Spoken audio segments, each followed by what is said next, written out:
안녕하세요. 수의사 아빠입니다. 오늘은 중성화 수술 두 번째 시간입니다. 첫 번째 시간에는 중성화 수술은 의무가 아니라 선택이다 라는 주제로 말씀을 드렸고요. 두 번째, 오늘은 중성화 수술의 장점에 대해서 알려드리도록 하겠습니다. 이미 중성화 수술의 장점에 대해서는 인터넷상에 수많은 자료들이 아주 자세히 나와 있기 때문에 오늘은 구체적으로 자세히 다루지는 않고 좀 간단하게 다루도록 하겠습니다. 중성화 수술의 장점으로는 크가지 세 가지 측면에서 볼 수 있습니다. 하나는 임신을 막음으로써 이 번식을 조절하는 것이고요. 두 번째는 행동을 교정하는 것, 그리고 세 번째가 질병을 예방하는 것입니다. 중성화 수술에 있어서 가장 크고 가장 중요한 목적은요, 바로 원치 않은, 계획하지 않은 임신을 막음으로써 이 개체수를 조절하는 것에 있습니다. 이것이 바로 가장 중요한 목적이 되어야 합니다. 동물을 키우시고 관심 있는 사람들이라면은 지금 이 유기견과 유기묘에 대한 이 문제가 얼마나 심각한지 아마 잘 알고 있을 것입니다. 해마다 국내에서 발생하는 유기견의 숫자는 약 10만 마리 정도 추정이 됩니다.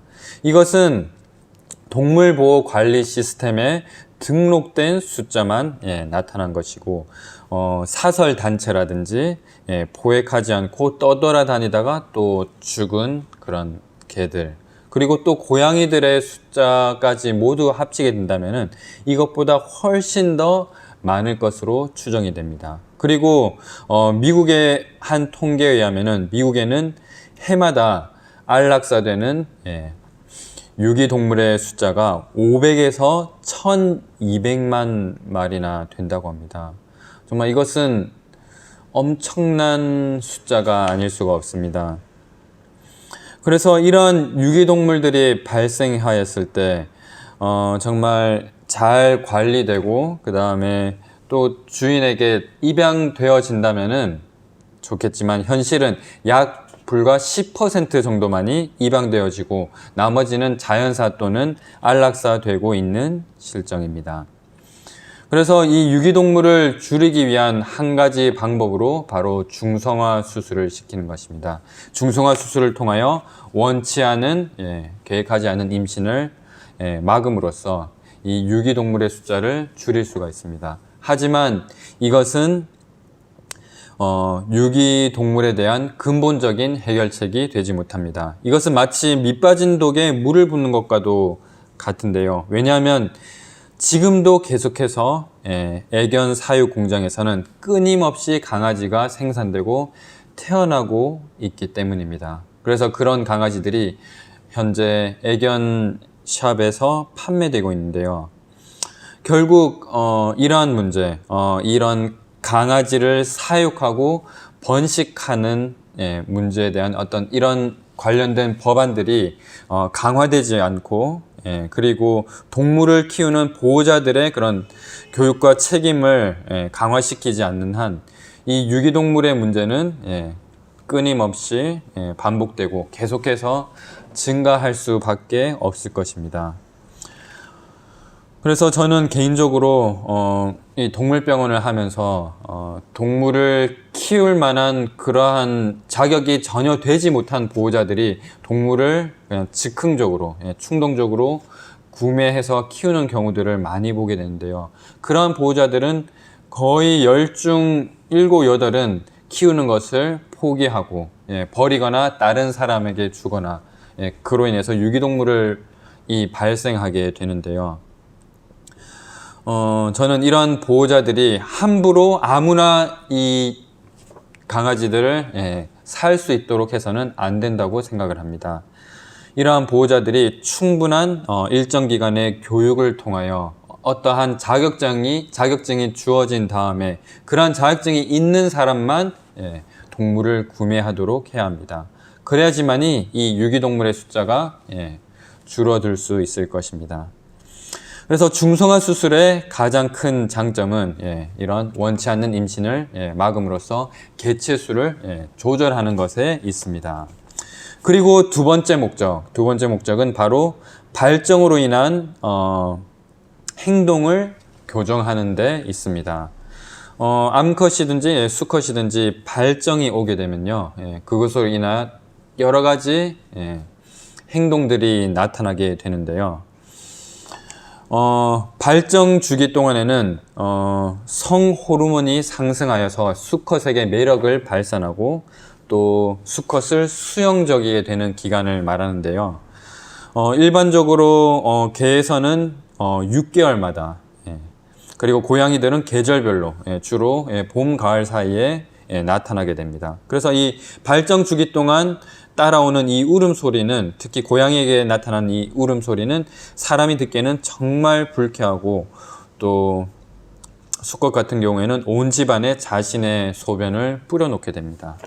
그리고 또 그 발정 기간 동안에는요, 식욕이 줄어들게 되고, 또 동물들이 안절부절하지 못하며, 또 수컷 같은 경우에는 자신의 성기를 심하게 핥는 경우도 있습니다. 그래서 집 주변에 또 발정이 온 암컷이 있다면 수컷은 그 냄새를 맡고 집을 뛰쳐나가려고 하는데요.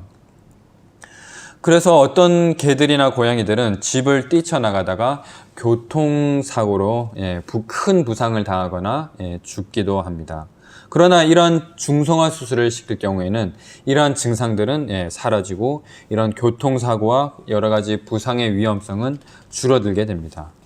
그리고 중성화, 일반 수의사들이 얘기하는 중성화 수술의 또 하나의 큰 목적 중에 하나가 중성화 수술을 시키면은 공격성과 성적 행동이 줄어든다는 것입니다. 그래서 발정으로 인한 수컷끼리의 그런 싸움, 암컷과 수컷끼리의 또 싸움을 예방할 수 있고요.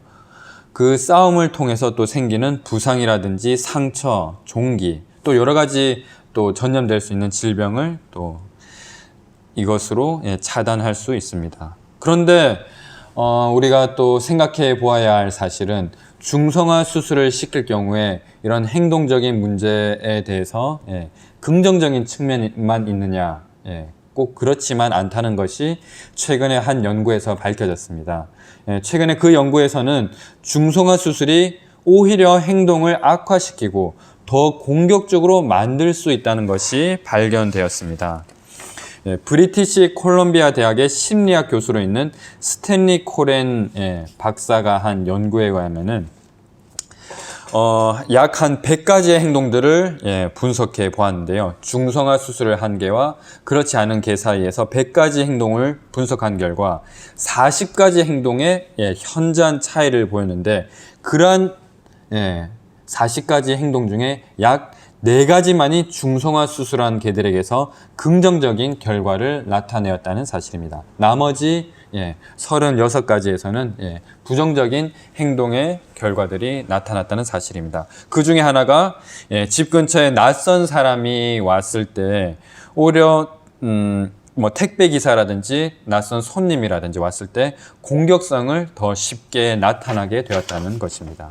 그리고 중성화한 수술을 한 개들이 시끄러운 소리나 새로운 환경에 왔을 때 그리고 공포에 질린 행동들을 더 잘 보여주었다고 합니다.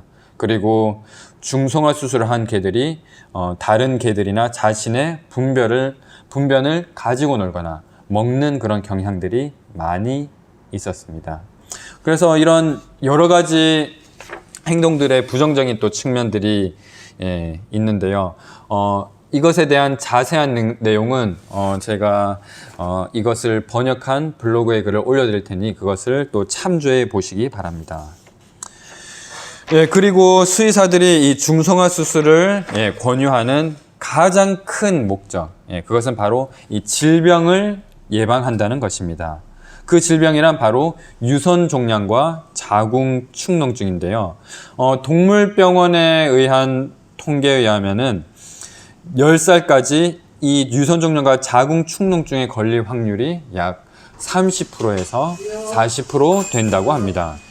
그런데 6개월 이전에 중성화 수술을 할 경우에 99%의 예방이 가능하다고 합니다. 그래서 이 중성화 수술을 적극 권유하게 되는데요.